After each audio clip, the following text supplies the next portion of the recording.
If this is your first time joining us, then maybe you don't know much about us, so I just tell you briefly about what we do. So I'm Joanne, I'm the COO, and Woman Eye Up was launched in March in 2021. We wanted to create a platform for women and underrepresented talent. We actively encourage equality and aim to reduce gender imbalance in senior positions in the professional world. The aim is for women to feel excited and to feel passionate about their careers and encouraged to reach their true potential. We do this through providing mentoring, access to work experience, and raising awareness on our platform. And we also hold useful events like the one that we are holding tonight. So you may have attended our event in August 2021, where we discussed some of the barriers that women face and what holds women back in their careers. So one of those is the individual mindsets of women. So this is why we endorse wellness and nutrition and good mental health, because it acts as a solution to this issue that women face. So as January is also identified as Mental Wellness Month, we thought that this would be a really good time to bring the event to you as well. So mental health is obviously very important to women, but this evening is about everybody in our wider community. And given the times that we're living in, we really want everyone to benefit from this evening and hope that you find it useful and a very refreshing event. So I will now hand you over to our speakers. This evening we've got Dr. Hazel Harrison, who is a clinical psychologist and founder of Thinkavilla, and Rose Ball, who is a nutritional therapist. And Mega from our team will be asking some questions throughout the event and guiding the speakers as well. There will be some time for questions at the end. So thank you very much, and I hope you have a lovely evening. Thank you very much, Joanne. And hello, welcome to everyone who's joining us live or watching the recording later on. I'm really pleased that you've made this time today to be here. And I hope that what we can share with you is going to be useful. So I am going to kick off today and talk for a little bit, and then Rose is going to spend a bit of time sharing her reflections as well. And then, like we said, hopefully there will be some time for us to do some Q&A at the end too. So I'm Dr. Hazel Harrison. I'm a clinical psychologist at Thinkavilla. And really what I want to talk about today is this idea about how influential our minds can be over what we can accomplish, over how they guide our behavior each day. And I really started Thinkavilla with this big mission of how we actually bring psychology and psychology theory out of the clinic and into everyday life. And that's very much been my kind of big mission for the last 6 years since Thinkavilla was launched. Was okay, we've learned all of these great things about how our minds work, about how we can build strong relationships with other people, about how we can strive for our goals. But how do we make sure that that information is reaching people that can use it and apply it and find something useful with it? And so that, I hope, is what I'm going to share with you a little bit today. And of course, well, when Meg and I were talking about the topics for today, there were so many things that I wanted to cover, and we were trying to decide what can we actually fit into a kind of 20-minute talk. And really my go-to place when we think about, I think, particularly supporting each other in our learning and our striving and our growing and our development, is to think about our mindset and the way that that is influential over our decisions, over our behaviors. And so when I talk about mindset, I'm really talking about a cluster of beliefs and attitudes and values that we hold. But if we go beyond that for a minute, to think about it from a kind of neuroscientific level, when we think about how we learn anything, how we grow and develop, we're really talking about our brain's ability to change and to adapt. And so we have this amazing ability that we call neuroplasticity, which is our brain's ability to make new connections, to learn new things, to build new habits. And when I describe what this is like to people, I tend to use the metaphor of Lego, and imagining that inside our brain are all of these different bits of Lego, kind of waiting for a job. And those are our neurons, those are our brain cells that are waiting to be connected up. We have some neurons that have already been given a job and they're just cracking on with that. But we have some that are experience dependent, which means they only activate when we put them through a certain process of learning. And the more that we do something, and you will know this from all sorts of things that you have learned throughout your life, the better you become at it. If you think back to maybe trying to learn to read or ride a bike, or any of these things that we might have done in our life so far, when we first try and do it, it's challenging and it's tricky. But the more we do it, the more we get to this place where our kind of neurons start to connect up. And that's literally what's happening in our brains. They're building these stronger connections in them. The reason I'm starting with neuroplasticity is because I want you all to know that actually how our brains work. And we know now that we can do that throughout our entire life. That isn't just something that happens during childhood or adolescence, that we can continue to change how we learn, how we grow, how we develop through our life, that we engage in.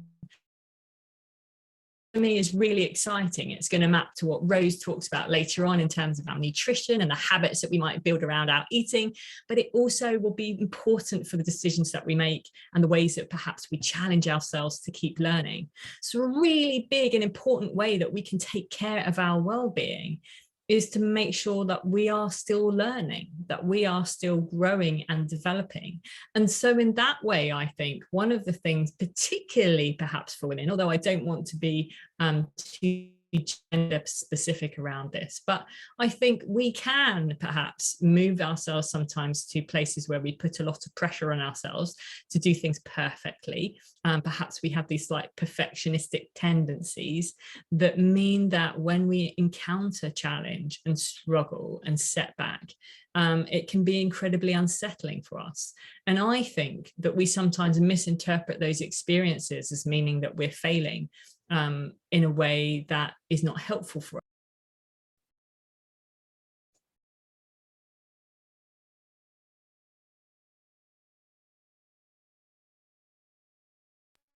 Sorry, I think I just got muted for a second there.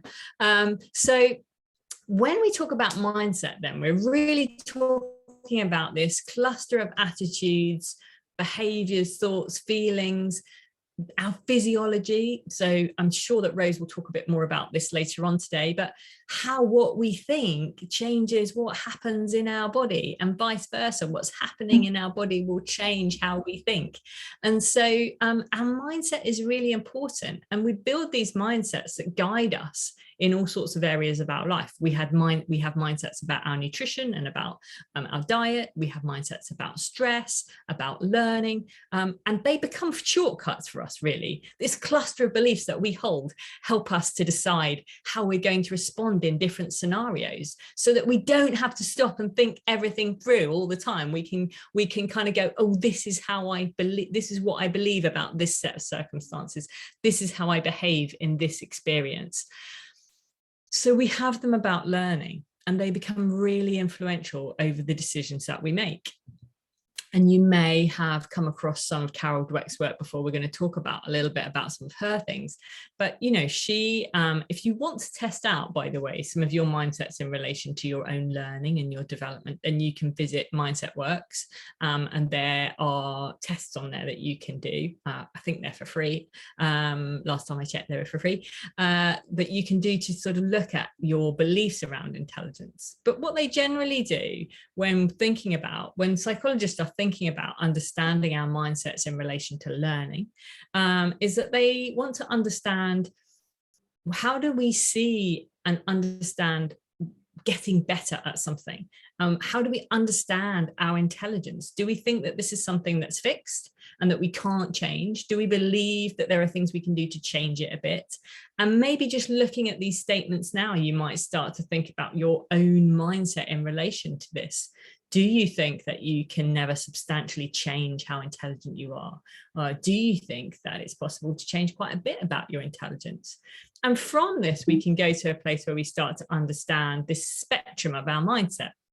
So if we were, say, to get everyone on this call today to answer this questionnaire, we would probably find that we vary quite a bit in terms of some of our beliefs around our learning. There may be some of us at the fixed mindset end of this spectrum that believe that actually we were born with a certain level of intelligence and that maybe we can't change that or improve it, or maybe we can to a certain extent, but there'll be some things that we just can't get better at. And there might be some of us at the other end of that spectrum that believe that it's about how much effort we put in, that it's not just about our kind of natural talents, that it's possible for us to grow our abilities. And there will be all of us in between too. So these two polarized views actually have a kind of messy gray middle bit, which is probably where most of us will sit, which is to do with actually how we view our abilities. And sometimes we might think that we can grow in some areas, but not in others.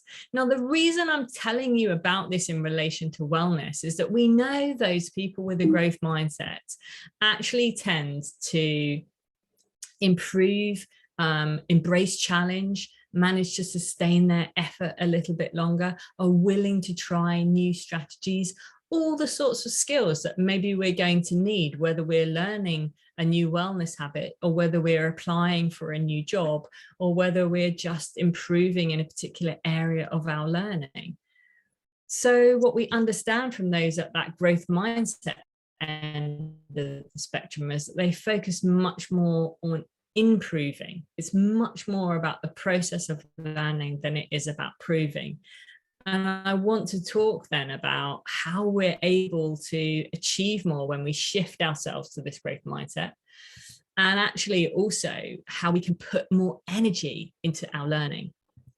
So how do we then put more energy into learning and spend less time trying to prove how good we are and instead focus on what we can learn and enabling that to be the thing that drives us forward? And I think I'm going to share with you 5 things now that we know we can do to change our mindset a little bit, to shift us perhaps along that spectrum towards that growth mindset perspective. And of course, there'll be things that happen in our life that influence us as well. We may not always be able to stay at that end of the growth mindset spectrum, but there are certainly things that we can consciously do that will influence where we are. So one of the first and really important things, I think, is to find lessons and inspiration from other people.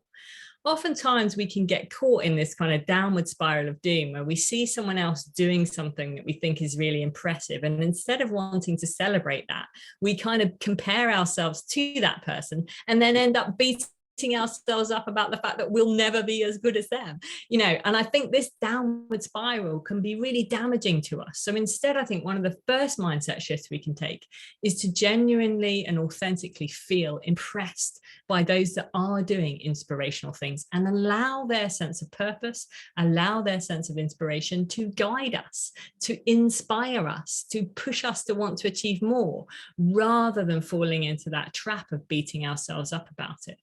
So think about who the people are that inspire you. Allow those people to be your role models. Maybe there are already within your community here, I'm sure, many people who would be inspirational to you. So it's not necessarily those that are famous as well. It may be those that you're just encountering in your daily life that are doing things that you think are beneficial, are impressive, or inspirational. The next thing I want to talk about is our ability to persist in the face of setbacks. So we will all encounter challenge. We will all encounter times when things don't go the way that we hope that they would. And what do we do when these things happen? Well, sometimes we take it as a sign that maybe we should stop, right? Like something doesn't work out. We're like, right, I'm not doing it. And maybe that is true. Maybe there are times when we've got to let it go. But sometimes if we go back to that idea of neuroplasticity, if we go back to that idea of how we learn, then actually we're going to encounter setbacks. We're going to have times when we fall off the bike, when we can't quite manage to grapple with a skill yet because we're still learning. So forgive yourself for these mistakes. I love this Maya Angelou quote, and I often return to it. Forgive yourself for what you didn't know before you learned it. You know, so often we want to give ourselves a hard time for the fact that we have encountered a setback and we should have done it differently. And yet, when you really unpick that, you probably discover that what we've learned now, we didn't know when we made that choice initially, and therefore we weren't able to predict that this was going to be the outcome. So we have to be compassionate with ourselves and forgive ourselves for what we discover and how we learn when we encounter these setbacks. And we maybe also need to recognize that idea that if you imagine these Lego blocks in our brains that are getting closer and closer together in order to connect up, it may not work the first time or the second time or the third time. You know, remember when you were grappling with some kind of maths equation or trying to learn a new language, or all of these things that we do where we maybe push ourselves slightly out of our comfort zone. It's hard and it isn't easy, and we have to keep doing it. So think about how many times should you actually try whatever it is you're trying to do in order for it to start to stick? And set yourself that as a target, rather than letting the first or second setback be the thing that makes you go in a different path completely, when actually it may be that the third or fourth time that you tried it was when you absolutely nailed it. And this brings me on to this aspect of embracing challenge. If we want to learn and grow, we have to step outside of our comfort zone too. We have to be willing to try things that put us slightly into this space of feeling a bit uneasy, of feeling like we don't quite know how this is going to go, because those are often the times when we learn the most, when we can actually discover more about ourselves and maybe also the thing that we're trying to learn.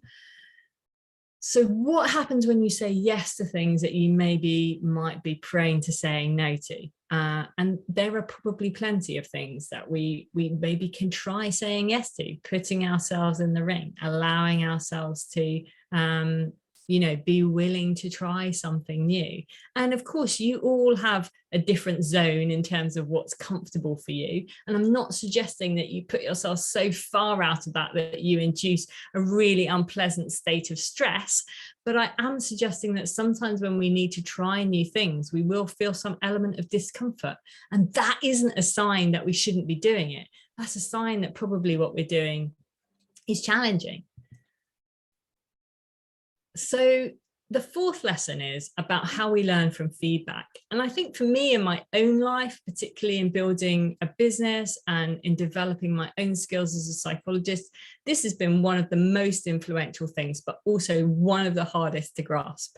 Because when you really find people who will be brutally honest with you and share their feedback on what you're doing and what's working well and what's not working well, it can be painful. It is not a walk in the park to have those people in your network that are telling you things about yourself that are difficult to hear. And yet that is absolutely one of the ways that I think I've been able to improve what I'm doing the most. So our willingness to be open to learn from the feedback of those people around us is an incredibly powerful way for us to keep learning and improving.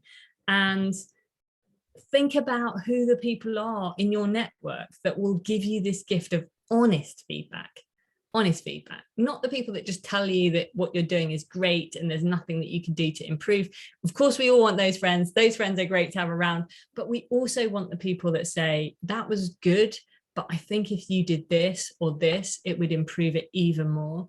Those are the people that you also want to cherish in your network and recognize that they are giving you that gift of honest feedback, not to make you feel rubbish about yourself, but actually to try and help you with your goal of learning and improving.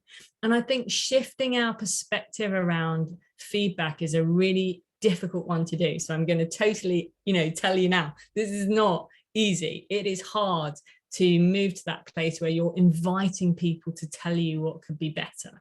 But at the same time, I think if you don't have those people in your network, it's incredibly difficult to improve, say, your interview skills or your applications or your particular area of work perhaps that you're wanting to get better at. And of course, all of these things map back to how we feel about ourselves and our own well-being. So lastly, I want to talk about effort and the amount of effort that we have to put into things, which is the kind of last rule of the growth mindset spectrum shifting thing that we're exploring tonight.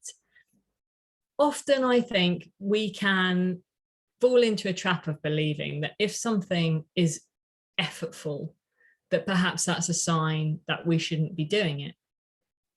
If we're finding something hard, our brain might start to kick up an unhelpful narrative. And, we've all got these voices in our minds that will chitter chatter away and tell us things about ourselves that really are quite unkind and probably we would never say to anyone else about, being very critical about what we're doing, particularly maybe if we're encountering a failure or a challenge or a setback.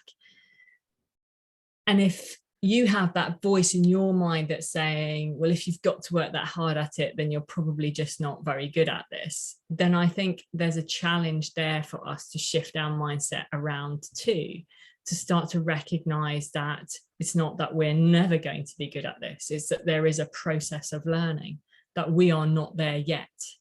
And adding this word, and you may have come across this a lot if you're familiar with some of Carol Dweck's work, this is kind of one of her key core phrases, which is learning is a process, our development is a process, our nutrition is a process. We have somewhere maybe that we want to work towards, but perhaps we're not quite there yet. And that doesn't mean that we won't get there eventually, or that we won't get somewhere closer to there eventually. And so remembering this process is important for us to shift our mindset. If it is difficult, you may hear a voice in your head that says you should stop. And perhaps that is the right thing to do. But maybe it's difficult because what you're doing is hard. And it's going to be difficult when we do hard things. But if you've read Glennon Doyle, you will know that we can do hard things.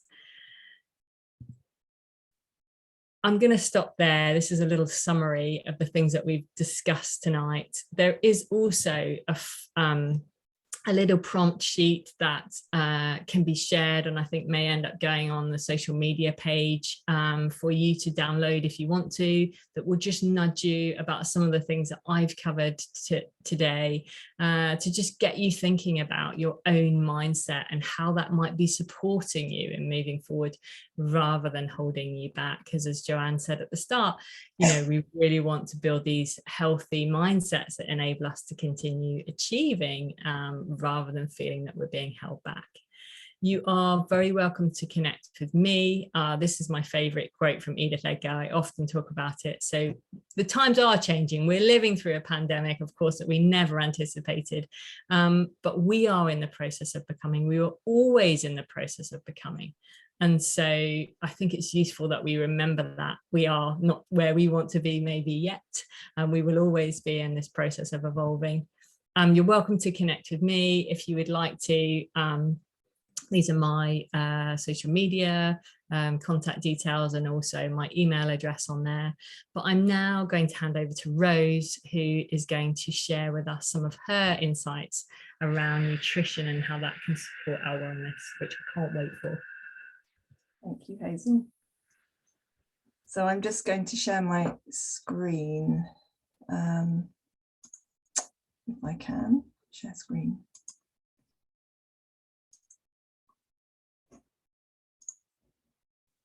Can you see that? Yeah, brilliant. Thank you, Hazel. That was so inspiring. What a lovely, lovely talk. And there's loads that I'm definitely going to be taking away from that. So thank you for that. So I'm going to sort of continue with the theme of resilience and looking at how we can support ourselves. So before I get onto that, I'd just like to introduce myself quickly. So my name is Rose. I'm a registered nutritional therapist. And so my mission really is the bottom line is to educate and give people knowledge around nutrition, to really help people empower themselves, and help people take control of their own health. Because as Hazel was saying, nutrition is a step-by-step process, and I can't give the magic pill, unfortunately, the magic bullet. But what I can do is give knowledge and information to help people take control.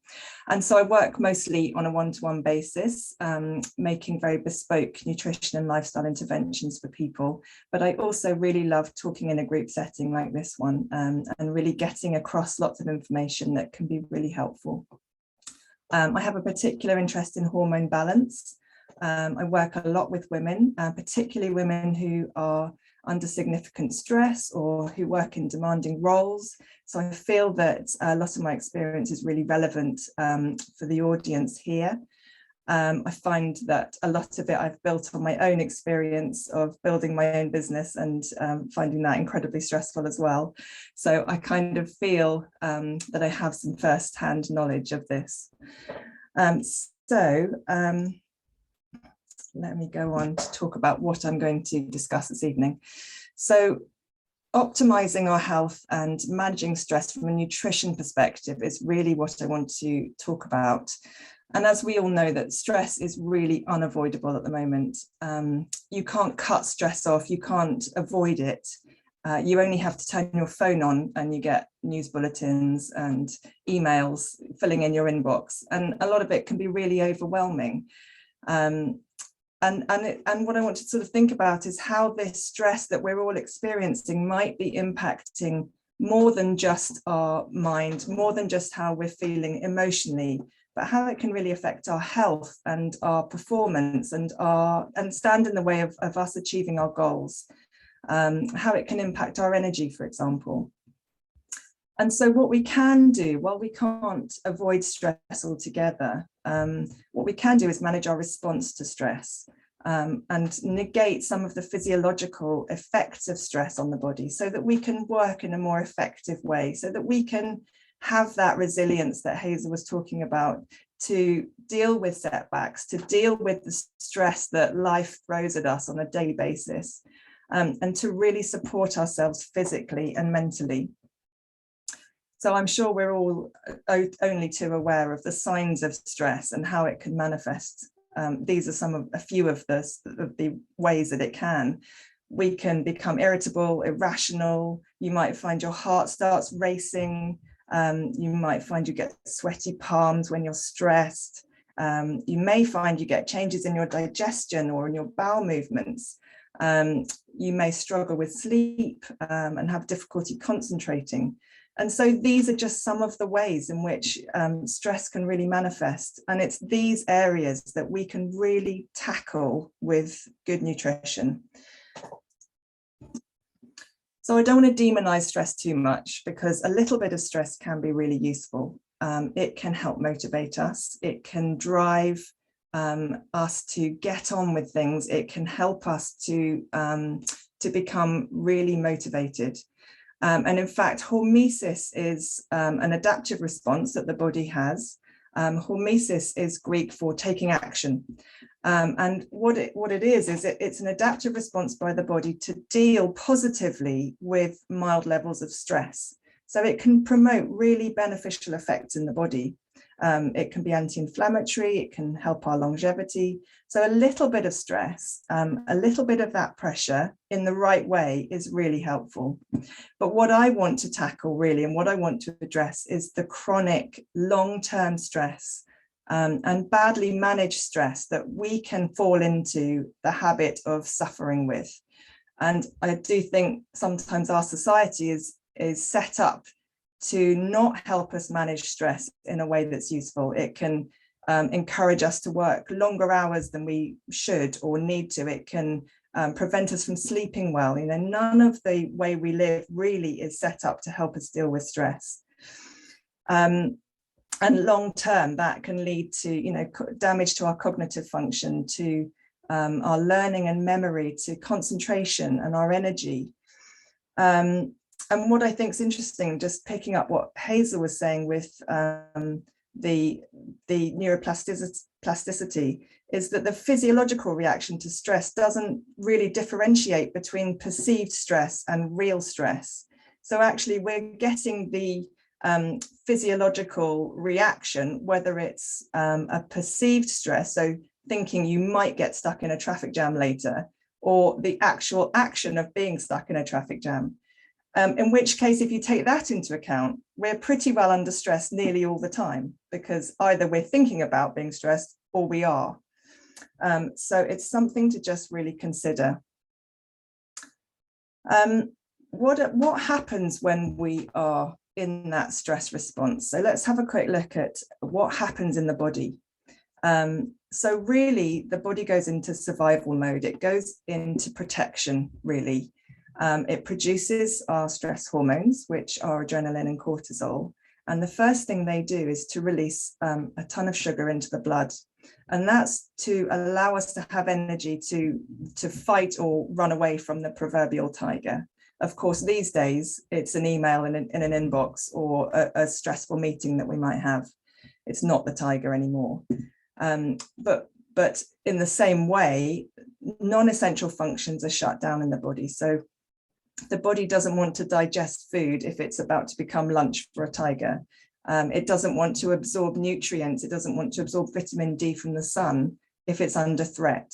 So a lot of these functions are just shut down by the body. And then if the stress is resolved, the body can then return to homeostasis, which is the level of balance. But if the stress is ongoing and chronic, then lots of these functions are continually being disrupted, which means that we're not absorbing nutrients properly. We may have energy levels dipping. We may be craving sweet foods to replenish the stores of sugar that we're using up in the blood. We might then have dysregulated blood sugar levels, and that can all culminate into us not feeling our best. Excuse.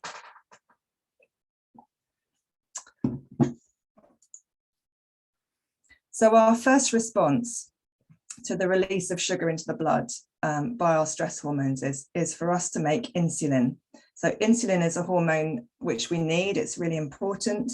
And its main job is to drive sugar out of the blood and into the cells to make energy for us.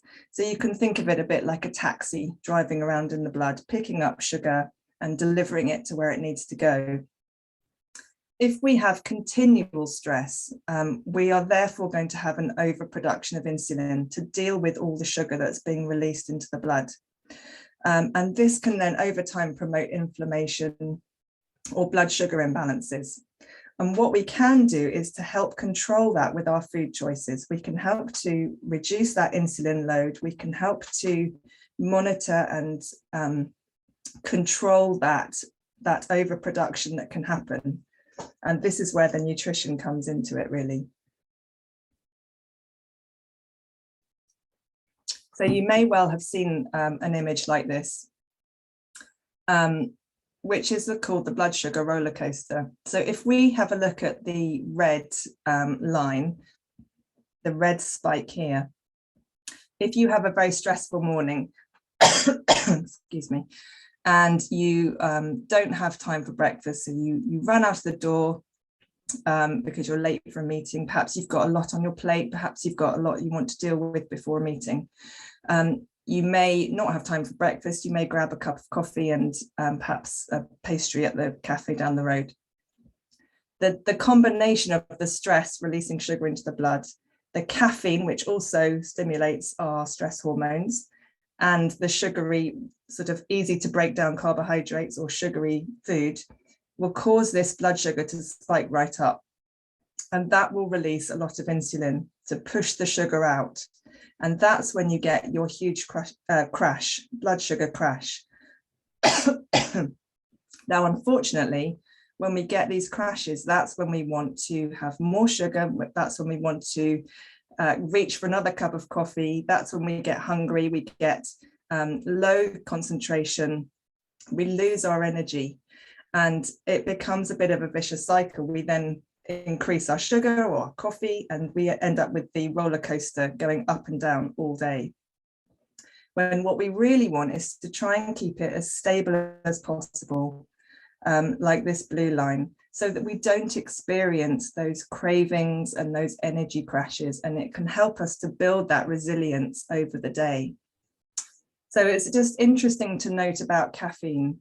I did just mention it, but although caffeine doesn't itself contain sugar, it does stimulate our stress hormones. So it can increase this blood sugar level, when actually what we think is caffeine's giving us an energy boost. In fact, it isn't, which is something to consider.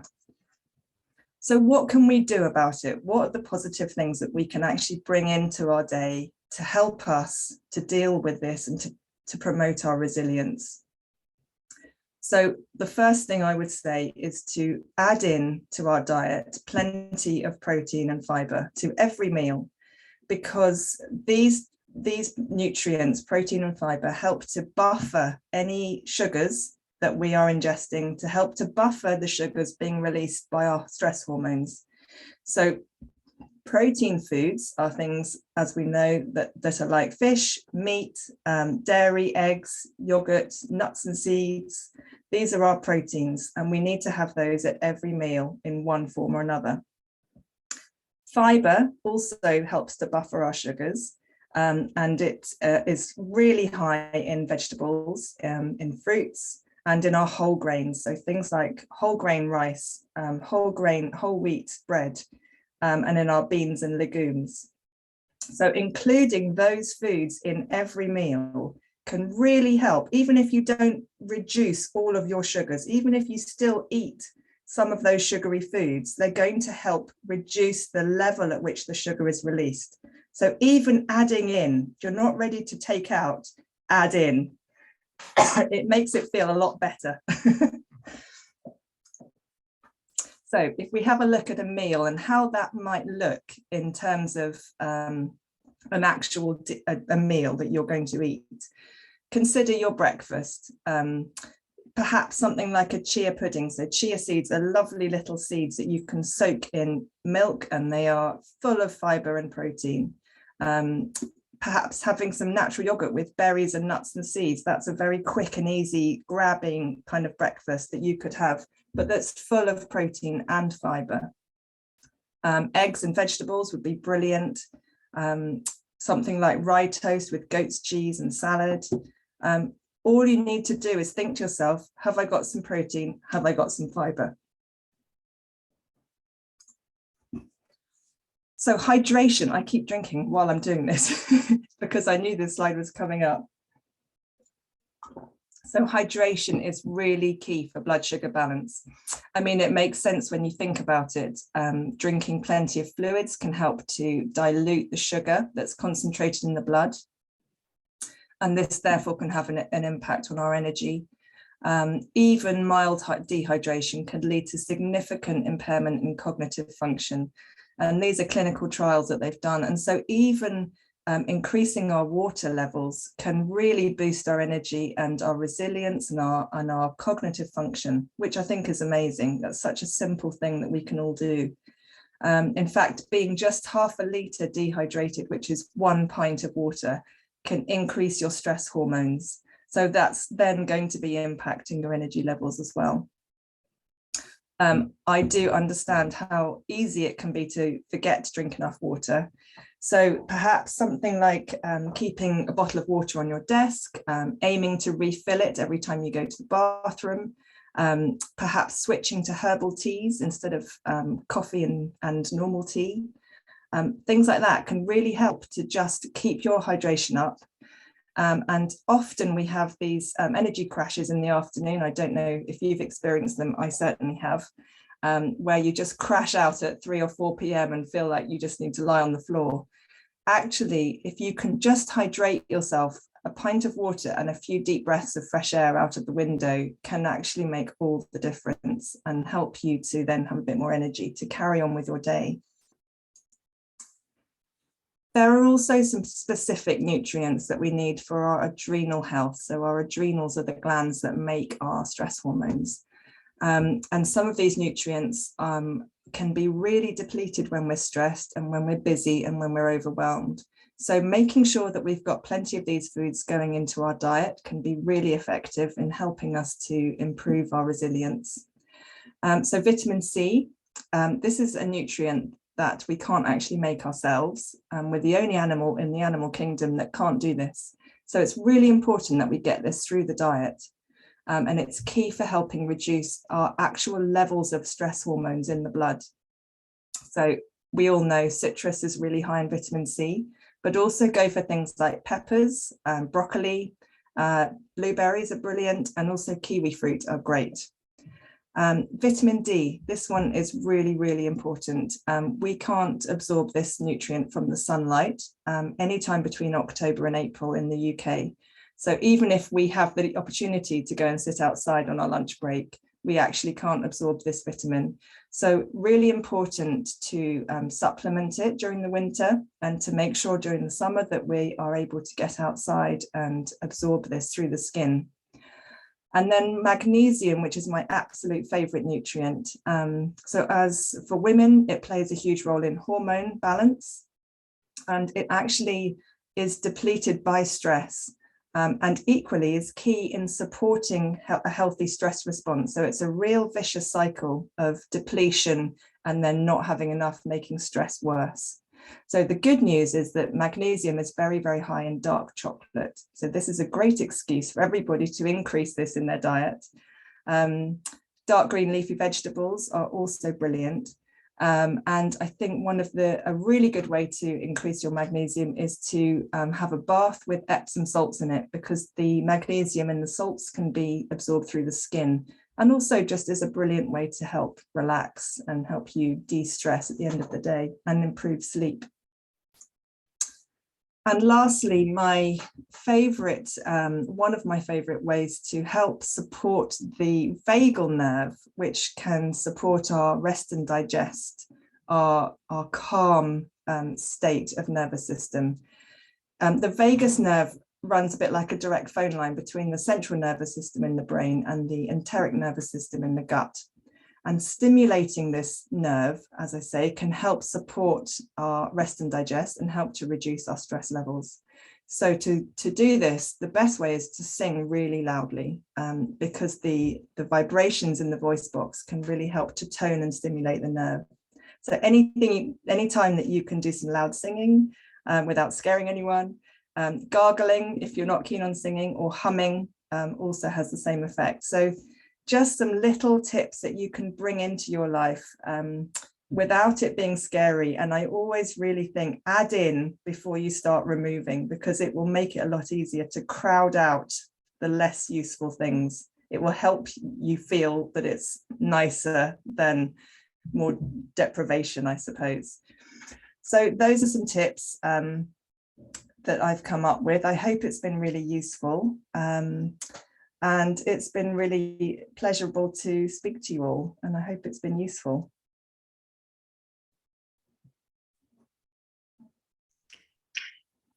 Thanks, Rose. I particularly found that fascinating. Joanne, I don't know, or Meg, I don't know. I know we've had a question come in, but I mean, from our perspective, we're very happy to answer some questions now. Please feel free to unmute yourself or put your question in the chat box, and we can try and see if we can answer them. So whilst you're maybe thinking about what your questions might be, I'm going to have a go at answering Zoe's question in the chat box, which is about how we can use growth mindset to overcome periods of procrastination and or anxiety. Now, I think procrastination, it exists on a spectrum, with perfectionism often at the other end of that. And, you know, we can sometimes over prepare for things, or put off preparing for things in order to try and support perhaps that feeling of unease or unrest that we have about a particular project or an area that we're working on. I think growth mindset supports that by recognizing the process of learning. You know, if we go right to that aspect that I was talking about initially, where we shift our focus from proving something to improving, then often I think it helps to drive action, because we have a willingness then to learn from what happens when we try something, and we recognize that that's part of a process. And I think therefore we can perhaps let go of some of that perfectionism to just shift into that learning place, where we're then willing to see what happens. Of course, that means we might still want to be prepared for things. I'm not suggesting, you know, we kind of approach things from a sort of half-hearted, unprepared way. But at the same time, I think we need to release ourselves from that pressure of feeling that everything's got to be perfect and it's got to, you know, land exactly how we anticipated, and shifting to a place where we try and we see what happens, and we see what we can learn from that might influence what happens the next time that we do something similar. So that, I think, shift from proving to improving within the growth mindset spectrum can be very helpful in helping us to overcome procrastination. So thanks. That's a great question, Zoe. Oh, that was Sorry, Meg, I don't want to interrupt. I had a question, but sorry, go ahead. You go ahead. That was a great question by Zoe. Like, if anybody else in the audience has questions, you can drop it in the chat box or raise your hands and ask the questions. So Beth, do you want to go? We've lost her now. I think Beth had a question. Yeah. Well, until Beth comes back, I can ask a question as well. Can you recommend some websites wherein our community can research about healthier lifestyles? Say that again, Meg. Sorry, I lost you. Can you suggest some websites that can be used to research on healthier lifestyles? Like, continue our research, know more about it from here. Yeah, I mean, I certainly have a few go-to podcasts and things that I would say are good sources of knowledge. I think TED is a great website. Watching some of the TED Talks around wellness, they're often capturing some of the latest research and the things that we're uncovering. So I think TED is a good place to go. There's Rose, also you got some go-tos that you love? Yeah, so Dr. Chatterjee, I don't know if you've seen him. He's a GP that does quite a good podcast. He interviews different professionals from different areas of wellness. So there's often information on sleep, on nutrition, on mindset, on all sorts of different areas of wellness, and actually really informative, really useful podcast. And there's a lot of information on his website, so it's Dr. Rangan Chatterjee. I'd say that's a good one to have a look at.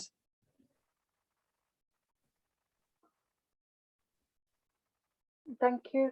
Yeah, Beth, go ahead. Sorry about that. What a nightmare. I was just wondering, sorry, I joined a little bit late, so I'm really sorry if this has already been touched on. As someone who does struggle with anxiety quite heavily, especially in kind of more recent times, like in more recent months, I've found that my sleep hygiene, I think is called, is absolutely awful. And I just wondered if either of you guys had any kind of tips as to how to improve your sleep hygiene, what that kind of phrase actually really means, because I hear it used a lot and I'm not entirely sure kind of what it means really. So I mean, I've got a few go-tos, but Rose may also have a few things. So I would say, Beth, well, firstly, you're not alone. I think lots of people have found that their sleep has been disrupted, particularly over the last couple of years. Some people have slept a lot more, and actually the Apple Watches and things like that track sleep, big research centers that have been able to gain some of that data have found that we've actually slept a lot more during the pandemic than we have in previous decades. So there's obviously, for some people this has been a benefit but for others I think it has been extremely anxiety provoking in terms of disrupting their sleep. I would recommend Matthew Walker. He has a TED Talk. He also has a great book, but to be honest, if you just Googled Matthew Walker and sleep tips, you will find probably about 8 or 10 very clear evidence-based things that we can all do to improve our sleep hygiene, which includes things like getting up and going to bed at the same time every day. So not changing your sleep pattern at the weekends, for example, which we might all be tempted to do. And I know you might all be like shaking your heads at me now thinking, what happened to my lying? But the thing is, we are creatures of habit and we do like to build these patterns. And so getting into a good sleep pattern does mean often we need to maintain that over the weekends as well, to some extent. Making sure that your room is cool enough. So we often sleep in bedrooms that are too warm for us. Also, obviously, there's a lot of research now about screens and screen time and whether we should stop looking at screens before bed. And actually, I think Matthew suggests that we have at least an hour of not looking at a screen before we actually climb into bed, because particularly the blue light and some of the screens, I don't know, Rose may know more about this, but activates part of our brain that means that we are much more alert and awake again, which is not really where we want to be. There's also all sorts of things about lighting, changing the lighting, sending a signal, but getting into a pattern, I think, that's predictable is really helpful, particularly if you're going through one of those periods of time where sleep is just challenging. Is like just starting to build a routine that you do each night that really starts to signal to your brain, oh, I know what's happening now. She's turned off all the lights. We've just got the little lamp on. She's now picking up her book. I know what's happening. In about half an hour, we'll be getting to sleep. And actually starting to rewire some of those signals in your brain. If you are someone that gets that dial up of like negative chatter in your brain as soon as everything else stops, which is very common as well, it tends to be the time when our brain goes, oh, good, you're not busy. Let me tell you about all the things I've been worrying about, you know. And so if that happens, then it may also be useful to sort of dedicate a period of the time before you're going to bed to just have a bit of reflective time so that you can actually maybe journal about the things that are on your mind or talk them through with someone else, so that it's not at the end of the day when your brain suddenly goes, well, we haven't thought about this or this yet. So those would be my tips, but Rose may well have some other things too. I think you just touched on it, but the blue light actually blocks our melatonin production, and melatonin is our sleep hormone. So actually blue light is a bit of a killer. So if you are able to either turn it off or get some blue light blocking glasses, they can be really effective. And it's not just our phones, it's also television and obviously laptops, and working late is very stimulatory. So anything that you're doing that's stimulating is not useful. Obviously caffeine, be aware that caffeine has a half-life, I think, of 12 hours. So if you're having a cup of coffee at lunchtime, there's going to be half a cup of coffee in your system quite near bedtime. So you might want to just be aware of caffeine and how much you're drinking. Also be aware of chocolate, which has caffeine in it. And tea obviously also has caffeine in it. So being aware of what you're taking in, and also being aware that magnesium is really useful for sleep. So if you maybe be worth having a look at some magnesium supplements, or certainly foods that are rich in magnesium, which can help to reduce anxiety and help to calm the mind down a bit. And also I think Hazel mentioned, but temperature is important, not to have your room too warm, keeping everything sort of cool, dark. I think that's generally the sleep hygiene sort of thinking is about this sort of lead up to bedtime, keeping everything calm, keeping the room sort of only for sleep, dark, cool. I think we touched on most bases there, but I think we have. Yeah. I just put in the Matthew Walker thing into the chat in case anyone wants to check out some of his work and research. But yeah, I think from his sleep lab, those are the main things. And often on your iPhone, on Kindles and stuff, you can turn the blue light off. But then, like Rose is saying, you might still be waking your brain up with checking those work emails and things. So actually, Matthew Walker does a podcast with Rangan Chatterjee, which is worth checking out. Yeah, it's a very interesting interview, and so worth checking out. Yeah, I have a question I would like to ask as well. What policies or practices do you think workplaces need to implement to encourage better wellness and well-being, particularly in a COVID world? And that's a question to both of you. That's a podcast in itself. That's a massive question, Joanne.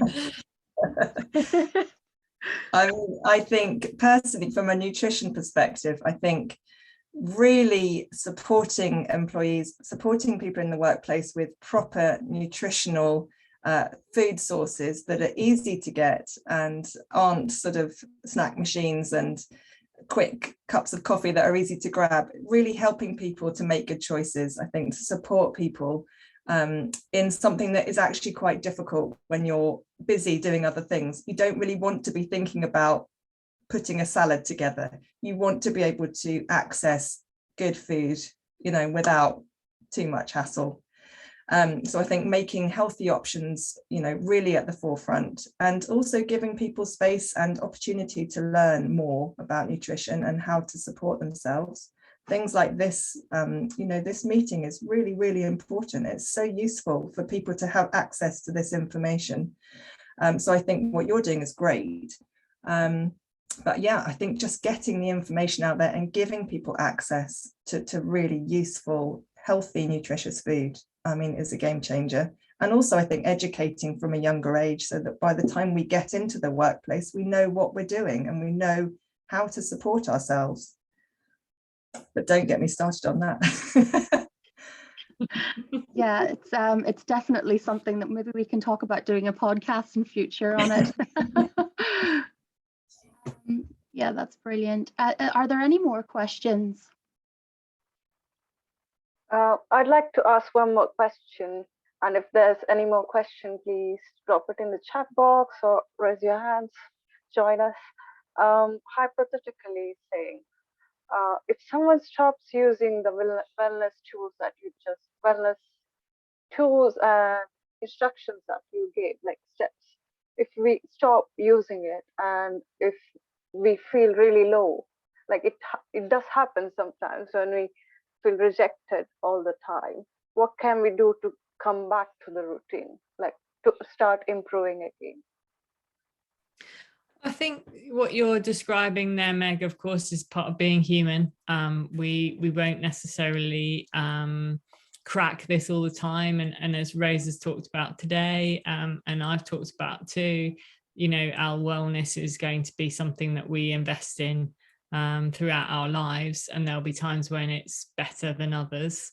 So I think recognizing that very human aspect of that. But from my perspective as a psychologist, what I would say is important too, is to get to know the things that matter to you and make a difference to you. Because if we really look at a kind of well-being menu, there'll be main key pillars that we probably all have on there that we'd say are influential. But within those, there'll be elements that are very unique to us. You know, perhaps some people find that going running is what helps to improve their mood, whilst others know a night out with their close friends is what's going to give them a boost. Some people know that perhaps what they need is time on their own, whilst other people might feel that they need time with others. Some people might know that it's time to perhaps do some volunteering or increase their sense of purpose, whilst others might really need to just take some time and refuel for themselves. So I think the really key thing that we're describing and exploring here is learning to know what works for you, and that comes back to being willing to try different things and start to hone something that feels right for you as an individual. Because I think there are many people like me that can say, we'll do this, this and this, and that may work, but it may not. And I think that's why it's important to start to kind of take that willingness to try and just start to craft something that feels right for you. So we will all get into a dip, and I think that's very normal, and learning the things that help you to come out of that is the real crucial part, I think, of our learning.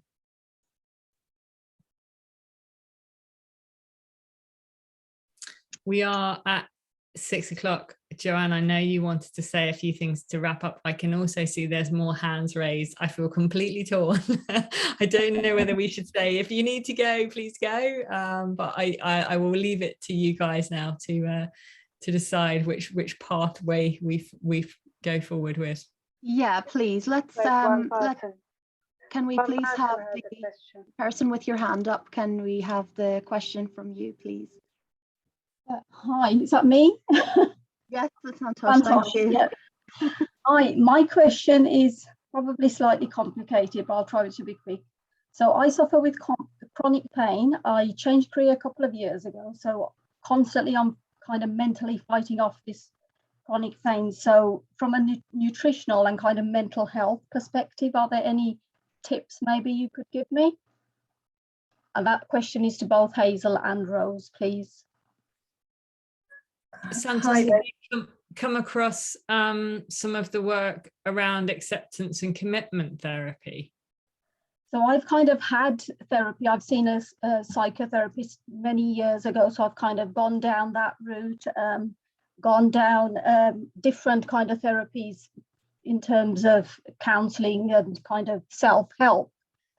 One of the things I also done was kind of the mindfulness therapy, which doesn't really work for me purely because I'm constantly trying to focus on something else when I'm kind of really struggling with the pain. So it's kind of counterproductive.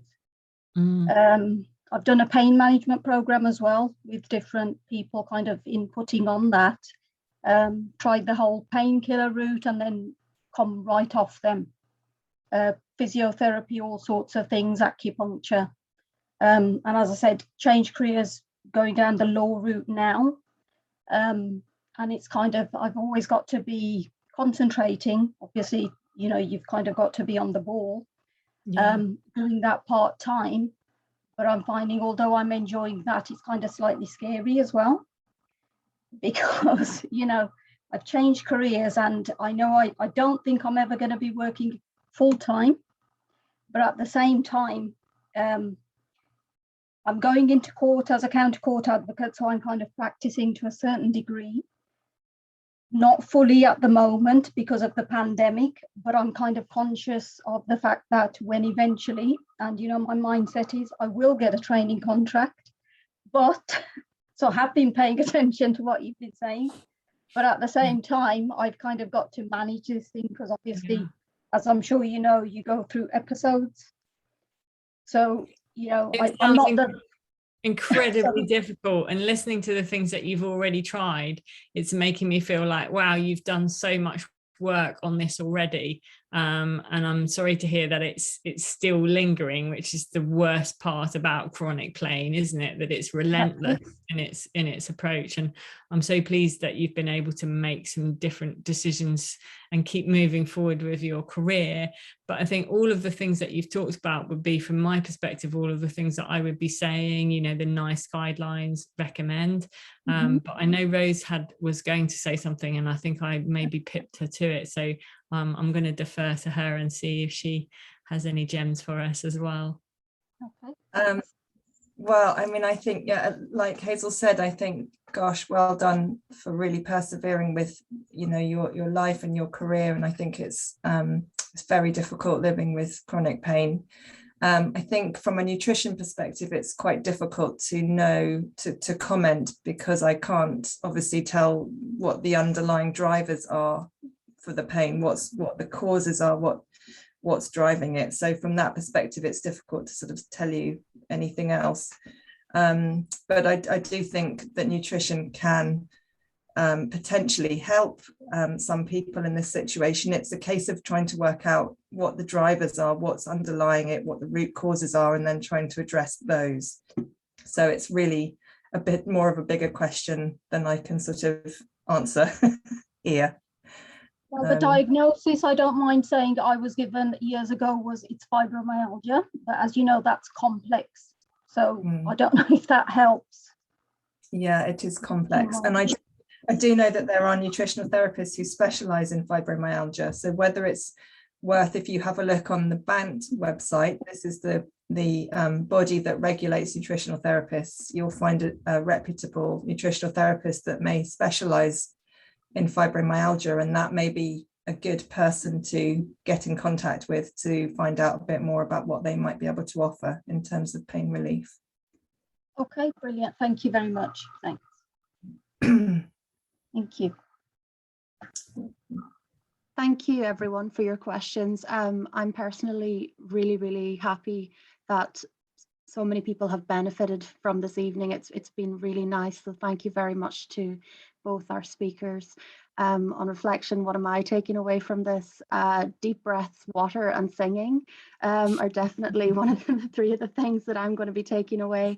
And also that nice quote that we're in the process of becoming as well. I think that's a really nice, important thing to keep in mind. So I just want to finish up by saying that we are opening cohort 3 at the end of January, so please keep an eye on our platforms on social media. We're on Instagram and also on LinkedIn. And there will also be, we mentioned earlier in the event that there would be a handout, and we will post that on social media for the benefit of the community as well. But thank you to everybody who's joined us this evening. It's been really lovely, and I hope you take care and have a nice evening. Thank you.